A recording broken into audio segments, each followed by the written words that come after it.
Assalamualaikum warahmatullahi wabarakatuh. Nama saya Nurul Syifanisa dari Prodi Manajemen Universitas Mercubuana.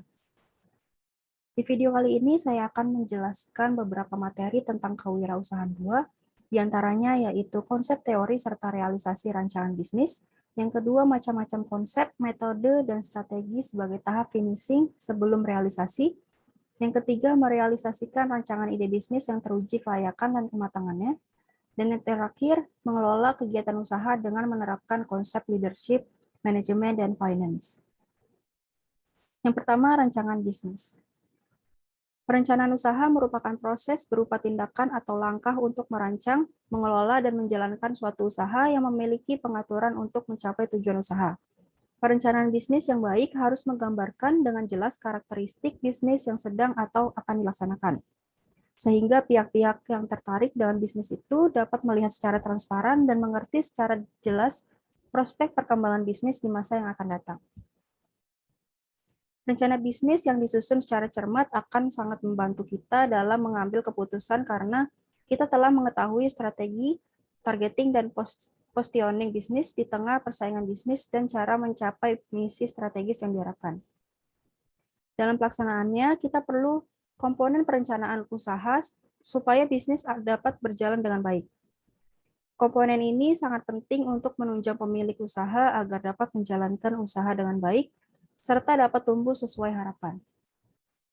Berikut adalah 8 komponen perencanaan usaha. Yang pertama, deskripsi usaha. Komponen yang pertama dalam perencanaan usaha yaitu membuat deskripsi usaha. Keberadaan deskripsi usaha ini sangatlah krusial karena deskripsi usaha dapat menjelaskan kepada pihak-pihak pemangku kepentingan serta pihak terkait lainnya tentang usaha yang dijalankan. Selain itu, deskripsi usaha juga bermanfaat dalam menjelaskan pihak terkait tentang ide usaha yang akan dilakukan. Dengan adanya deskripsi usaha tersebut, maka pihak terkait akan paham tentang informasi dan ide bisnis yang akan dijalankan. Yang kedua ada strategi marketing. Komponen perencanaan usaha selanjutnya yaitu membuat strategi marketing yang baik. Jika sudah membuat deskripsi usaha, maka komponen berikutnya yaitu membuat strategi marketing. Membuat strategi pemasaran tidak kalah penting karena dengan strategi pemasaran, kita bisa mempelajari apa kekurangan dan kelebihan produk kompetitor. Yang ketiga ada riset pasar. Melakukan riset pasar berarti mempelajari berbagai hal terkait pangsa pasar dan produk, seperti selera konsumen. Hal ini juga langkah awal yang penting untuk memulai bisnis karena untuk mengetahui segmentasi pangsa pasar dengan lebih baik. Oleh karena itu, tidak boleh melewati komponen perencanaan bisnis yang satu ini. Selanjutnya ada implementasi pada proses produksi. Setelah menjalankan 3 komponen perencanaan usaha sebelumnya, maka hal yang tidak kalah penting selanjutnya yaitu mengimplementasikan hal-hal tersebut pada proses produksi. Jika menjalankan perencanaan usaha yang matang, maka peluncuran produk akan menjadi lebih baik. Mengatur keluar masuknya barang di gudang juga perlu dilakukan dengan kontrol yang ketat agar data menjadi sesuai. Mengelola stok barang sebenarnya akan lebih mudah dilakukan dengan menggunakan aplikasi stok barang yang dapat diakses di mana saja dan kapan saja. Yang kelima, pemantauan produk. Komponen perencanaan usaha yang berikutnya yaitu memantau produk. Maksudnya adalah kita harus memantau seberapa baik produk diterima di pasaran, sehingga kita dapat tahu apa kekurangan produk yang kurang disukai oleh konsumen. Untuk itu, penting untuk memantau produk sebagai salah satu bentuk evaluasi produk. Yang keenam ada manajemen operasional. Langkah-langkah penyusunan perencanaan usaha selanjutnya yaitu harus melakukan manajemen operasional, yang meliputi pengaturan peralatan, penggunaan bahan baku, dan proses produksi. Selain itu, kegiatan manajemen operasional juga termasuk memilih SDM berkualitas, agar proses produksi menjadi lebih efisien. Selanjutnya ada estimasi biaya. Selain manajemen operasional, estimasi biaya juga salah satu komponen perencanaan usaha yang perlu diperhatikan. Menghitung biaya yang akan dikeluarkan penting untuk mengawali sebuah bisnis. Yang terakhir ada evaluasi. Evaluasi juga salah satu komponen perencanaan usaha yang bisa meninjau ulang keseluruhan komponen-komponen perencanaan yang sudah dilakukan. Apabila hasil evaluasi menghasilkan hasil yang positif, maka akan lebih mudah menuai keuntungan yang banyak. Sebaliknya, jika hasil evaluasi negatif, maka artinya ada sesuatu yang salah dalam perencanaan dan pelaksanaan perencanaan usaha tersebut. Selanjutnya ada konsep, metode, dan strategi. Di dunia bisnis mempunyai konsep merupakan salah satu hal wajib ada dan tak bisa dianggap sebelah mata. Konsep awal memang memiliki peranan yang sangat penting karena mencakup berbagai hal inti, mulai dari value hingga strategi bisnis yang akan digunakan dalam menjalankan bisnis. Konsep bisnis yang bagus dan tepat akan membantu perusahaan mencapai tujuan utamanya. Hooper mendefinisikan konsep bisnis yaitu sebagai sesuatu yang berhubungan dengan kompleksitas dengan beberapa bidang, seperti komersial, industri manufaktur, distribusi, perbankan, transportasi, serta bentuk usaha lainnya yang melayani kebutuhan dunia bisnis yang menyeluruh. Konsep bisnis dibagi menjadi beberapa kategori yang berbeda dan semuanya wajib dipahami oleh para pelaku usaha. Kategori konsep bisnis tersebut ada beberapa macam. Yang pertama ada online to offline atau O2O, adalah jenis konsep bisnis yang bisa dilakukan dengan cara membeli secara online dan mengembalikan secara offline. Begitu juga bisa berlaku kebalikannya. Yang kedua ada business to business atau B2B. Akan sangat membantu perusahaan dalam menjual produk. Ini adalah proses menjual produk atau jasa perusahaan ke perusahaan lainnya. Yang ketiga ada business to customer atau B2C. Hampir sama serupa dengan B2B, B2C ini lebih menjual produk atau jasa milik perusahaan kepada pelanggan akhir. Yang terakhir ada customer to customer atau C2C. Adalah cara untuk menjual dan menawarkan produk atau jasa dari pelanggan ke pelanggan lain. Dari keempat macam kategori dalam bisnis tersebut harus dipahami oleh pelaku usaha supaya lebih mudah untuk membuat prediksi atas peluang bisnis yang ada dan mengembangkannya. Selanjutnya ada metode bisnis. Misalnya seperti quality control, dalam produksi meja belajar kita harus mengecek QC apakah meja tersebut layak untuk dipakai dan berfungsi sebagaimana mestinya. Sudah kokoh atau belum? Kita juga memeriksa apakah pengamplasan pengecatan meja belajar tersebut sudah rapi atau belum. Jika hal tersebut sudah dipastikan baik dan lolos quality control, maka produk dapat dikatakan siap dan layak untuk direalisasi. Selanjutnya ada strategi bisnis. Strategi bisnis adalah garis besar tindakan dan keputusan yang akan diambil perusahaan untuk mencapai tujuan dan sasaran bisnisnya. Strategi mendefinisikan apa yang perlu dilakukan bisnis untuk mencapai tujuannya, yang dapat membantu memandu proses pengambilan keputusan untuk perekrutan dan alokasi sumber daya. Selanjutnya ada komponen strategi bisnis. Yang pertama ada visi dan tujuan bisnis. Strategi bisnis dimaksudkan untuk membantu seorang wirausaha mencapai tujuan bisnisnya.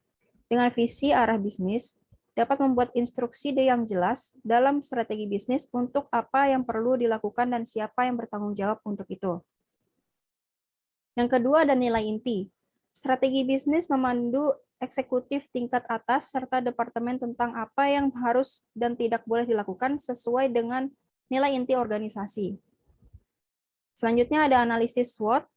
Analisis ini termasuk dalam setiap strategi bisnis karena memungkinkan perusahaan untuk mengandalkan kekuatannya dan menggunakan sebagai keuntungan. Hal ini juga membuat perusahaan menyadari setiap kelemahan dan atau ancaman. Selanjutnya ada taktik. Banyak strategi bisnis mengartikulasikan rincian operasional tentang bagaimana pekerjaan harus dilakukan untuk memaksimalkan efisiensi. Orang yang bertanggung jawab atas taktik memahami apa yang perlu dilakukan, menghemat waktu dan tenaga. Selanjutnya ada rencana alokasi sumber daya. Strategi ini mencakup di mana seorang wirausahawan akan menemukan sumber daya yang diperlukan untuk menyelesaikan rencana, bagaimana sumber daya akan dialokasikan dan siapa yang bertanggung jawab untuk melakukannya. Dan yang terakhir ada pengukuran. Strategi bisnis juga mencakup cara untuk melacak output perusahaan, mengevaluasi kinerjanya dalam kaitan dengan target yang ditetapkan sebelum meluncurkan strategi. Yang ketiga, ada rancangan ide bisnis yang teruji, kelayakan, dan kematangannya. Ada 6 langkah dalam merealisasikan ide bisnis. Yang pertama ada definisikan ide dengan jelas. Umumnya seseorang yang akan memulai bisnis kecil-kecilan sudah memiliki ide utamanya, namun ia belum berhasil menyeimbangkan dengan realita. Yang kedua ada menguji ide tersebut. Penting untuk selalu mengecek dan melakukan riset untuk mengetahui apakah ide tersebut memiliki potensi untuk sukses. Ada sejumlah cara yang berbeda yang dapat dilakukan. Bisa melakukan riset, focus group discussion, trial and error, dan sebagainya. Selanjutnya ada menentukan perencanaan sumber daya. Sebuah ide yang tidak dilengkapi dengan perencanaan bisa menjadi kegagalan. Bahkan meski sudah dilakukan riset sebelumnya, perencanaan bisnis merupakan sebuah gambaran yang akan membimbing sebuah bisnis dari fase startup hingga berkembang. Dan pastinya ini adalah keharusan bagi semua bisnis, tidak peduli apa jenis bisnisnya. Dalam proses ini, seorang wirausahawan seharusnya sudah memiliki data yang jelas dan nyata yang menunjukkan demand terhadap produk atau jasa terkait dan keinginan orang untuk membayarnya yang membuat idenya layak secara finansial. Selanjutnya ada mempersiapkan sumber daya. Setelah perencanaan sumber dayanya terampung, kini saatnya untuk mempersiapkannya. Misalnya, dari segi modal, kita harus mulai mencari dukungan keuangan dari investor atau lembaga keuangan. Sebagai contoh awalnya yaitu membutuhkan biaya izin usaha, peralatan, biaya legal, asuransi, branding, riset pasar, penyimpanan, acara pembukaan, penyewaan lokasi bisnis, dan sebagainya. Biaya ini kemudian dilanjutkan dengan biaya operasional seperti biaya sewa lokasi, biaya perawatan, marketing, dan iklan, biaya produksi, bahan baku, upah pegawai, dan sebagainya. Selanjutnya ada membuat to-do list. Cara termudah untuk melakukan hal ini adalah dengan membayangkan produk yang sudah rampung. Lalu membuat daftar aktivitas apa saja yang harus dimulai dari hasil akhir. Yang terakhir ada review dan perbaiki ide. Sebaiknya seorang wirausahaan kembali mereview dan memeriksa diri secara berkala apakah ada pada jalur yang benar atau tidak. Tentu saja ada perbedaan besar antara sebuah ide yang dapat diperbaiki dan ide mana yang tidak. Di sini saatnya mengumpulkan data dan melihat apakah ada value produk yang dapat disampaikan ke tengah masyarakat. Jika betul-betul tidak bisa, artinya pilihan mematikan bisnis adalah yang terbaik. Selanjutnya ada konsep leadership, manajemen, dan finance. Dalam suatu usaha pasti memiliki seorang pemimpin. Pemimpin tersebut memegang peranan yang sangat penting terhadap keseluruhan usaha yang dimilikinya, sehingga pemimpin harus memiliki sikap leadership. Sikap ini adalah salah satu kunci yang harus dimiliki sehingga usaha yang dibangun dapat bertahan dalam persaingan. Leadership sangat penting bagi para entrepreneur dalam menjalankan usahanya. Seseorang tidak akan sukses tanpa kemampuan memimpin atau leadership. Pemimpin yang sukses adalah pemimpin yang dapat memimpin dalam berbagai kondisi. Di sini ada karakter leadership. Yang pertama, memiliki visi yang jelas. Mereka tahu persis kemana dia ingin pergi, bagaimana menuju ke sana, dan apa saja yang diperlukan. Yang kedua, ada keterampilan berkomunikasi. Mereka dapat dengan jelas mengartikulasikan ide-ide dan menjabarkan rencana untuk mencapai tujuan bersama. Mereka mengkomunikasikan visi mereka kepada tim dan bekerja sama mereka untuk membuat visi menjadi nyata. Yang ketiga, keyakinan diri. Pemimpin memiliki keyakinan yang luar biasa pada diri mereka sendiri. Optimisme, kegagalan, dan pembelajaran membentuk keyakinan diri mereka. Yang keempat, ada menciptakan suasana yang kondusif untuk pertumbuhan. Mereka menciptakan suasana yang mendorong semua orang untuk berbagi ide, tumbuh, dan berkembang. Mereka secara aktif mencari pendapat orang lain dan mendorong mereka untuk mencari solusi untuk masalah yang mereka hadapi. Selanjutnya ada ketika keadaan sulit, pemimpin wirausaha bertahan. Pengusaha sejati tidak berhenti, mereka harus berjalan sampai mereka menemukan apa yang mereka cari. Dan yang terakhir, pemimpin tidak hanya berinvestasi secara signifikan dalam mempelajari dan memperbarui pengetahuan mereka, tetapi mereka juga menciptakan lingkungan belajar di organisasi yang mendorong orang lain untuk meningkatkan pengetahuan mereka, memperluas pengalaman mereka, dan mengatasi berbagai tantangan. Selanjutnya ada manajemen bisnis.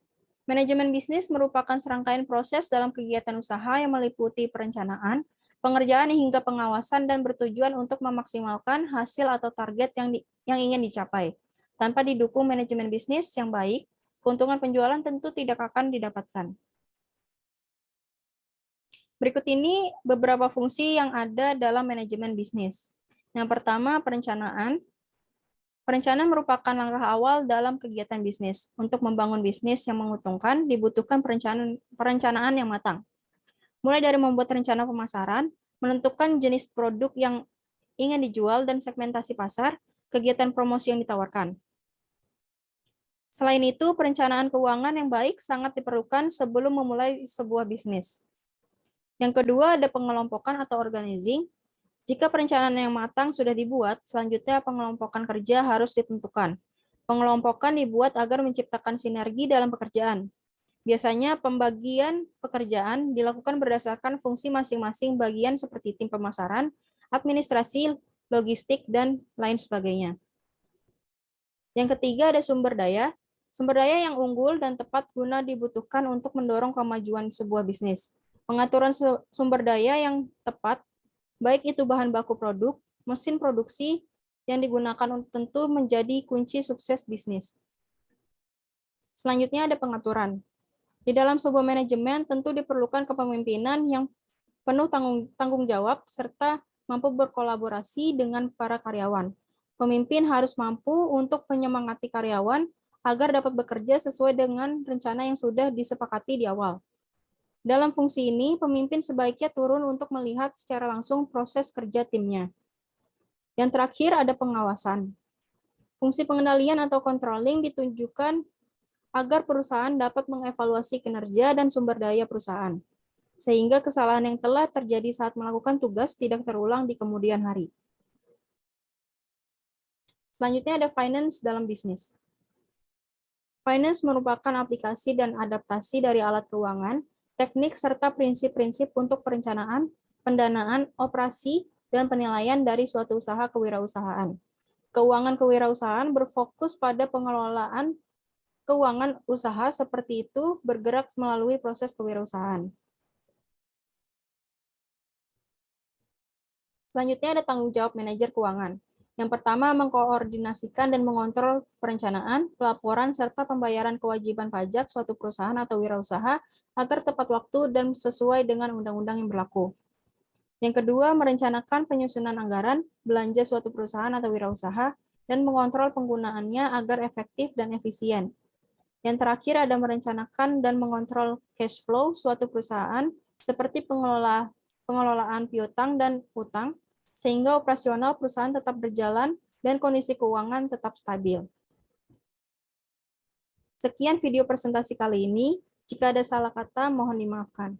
Assalamualaikum warahmatullahi wabarakatuh.